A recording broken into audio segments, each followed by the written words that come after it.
What's up, Copy Squad? It's your boy Kyle Milligan coming to you live from Boca Raton, Florida. And today I want to talk about how your copy must be concrete. I got this idea from reviewing a promotion that has made a lot of money, okay? And the thing about this promotion that's made a lot of money is that it wasn't like a blockbuster promotion. I noticed that it's accumulated a lot of money over a couple quarters of running. And so it's accumulated this money over time, kind of like a slow, steady burn. I was interested to see how they did it. And upon reading it, I saw why it wasn't like an initial, maybe why it wasn't an initial blockbuster. I can't tell for sure one way or the other. But I did see like some errors in this. And it's kind of cool to spot like little things that, you know, when you look at like a 7-figure promotion perhaps, that you can find that, oh, there's room for improvement still. Like everybody's copy can be kind of tweaked up, and that's something I offer regular writers inside of Copy Squad Inner Circle, kylethewriter.com/squad, is help critiquing your copy and stuff. So I want to show you the promo, and particularly one section of it that I felt was like insanely unconcrete. And I kind of want to explain what I mean by the term concrete, because it doesn't really mean probably what you think it means. It needs to be explained in a way that you can apply it to your copy, and I want to show you like essentially a bad example of that. Before I do,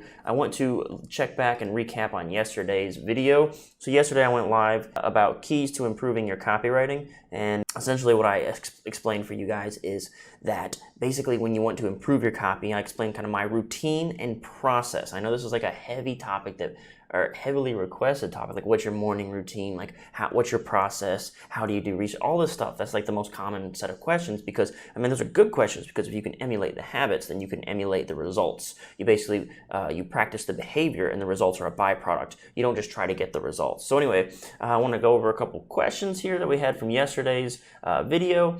Abden says, how long do you do each of the three things, read, write, and big idea, in a day? So what I try to do is I try to have focused effort, deep work style for 2 hours per day. And occasionally I get ideas from that, right? So I mean, that's just, I come up with ideas as I see them. Like I was on my lunch today and actually saw an idea for audio. Essentially, I was watching this silver commercial, and the dude was like pitching silver, and it's obviously for my target market, like older folks, retired, wanting to invest in silver. And I kind of like tuned out, and I was like looking away, and then he took the silver coins and he dropped them on the table, and I said ding ding ding ding, and like you could hear it like. And I turned back and I looked, and I was like, that's smart. That broke my pattern. I was tuned out of the commercial. I knew it was about to tell me to order now. And then all of a sudden I'm watching again. An idea happened at lunch that way. The big idea, don't think big idea. Just think idea, plain idea. What can I implement into copy? Well, that's something I can do in a VSL. If something, I can create like an audio trigger, something that, remember to return your focus to this video at any point in I could do all sorts of little things like that. They could be different sounds at different times to make you redraw your attention. Because once you kind of have a focused pattern of someone talking to you, like right now, right, you could tune out.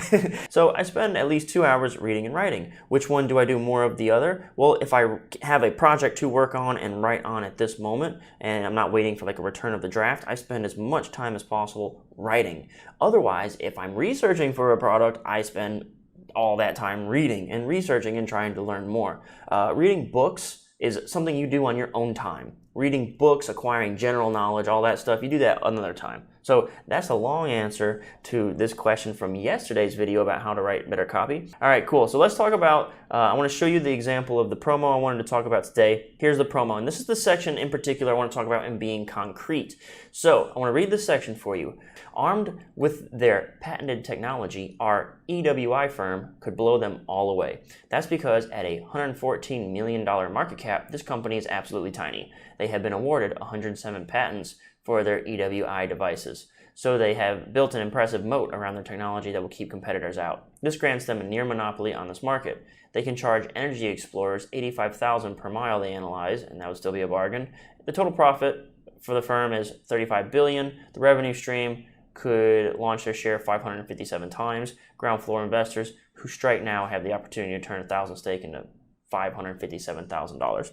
So you'll notice all these red underlines in here, and then I got some notes over here. I'm crying, and this is what people care about. So throughout this promo, some of the things that I struggled with was all these numbers. And I'm reading this book called Made to Stick. But this book about Made to Stick is about sticky ideas and getting people to remember and take action on ideas. And one of the things that I just marked as a bookmark this morning is that numbers aren't concrete. And while reading this promo, especially this section, I totally get it. Numbers are not concrete. And what the problem with this section is I found myself, especially after the sections before it, where I was seeing so many numbers over and over. Numbers, like the market cap is this, the market cap could grow to that, and that would be an X number of times of doubling. And I was like, oh my God, all these numbers. So my brain, when I start to see all these numbers, I don't really know what a $114 million market cap is. I don't know what it means. It doesn't have a concrete image in my brain for me to grasp onto. That doesn't mean anything to me, $114 million. So I have to almost subconsciously pause and be like, is that a lot or a little? Well, what can I compare that to? Well, who's a billion-dollar company? So all these things are running through my brain, whether I like it or not, when I see these numbers. They've been awarded 107 patents for the EWI devices. Is that a lot or a little? Seems like a lot. So they said this, built impressive moat. Good. That's a little bit of relaxation. Oh, that's what it means. Cool. They can charge $85,000 per mile they analyze, and it would still be a bargain. Is that a lot? Is $85,000? Is it a lot of miles?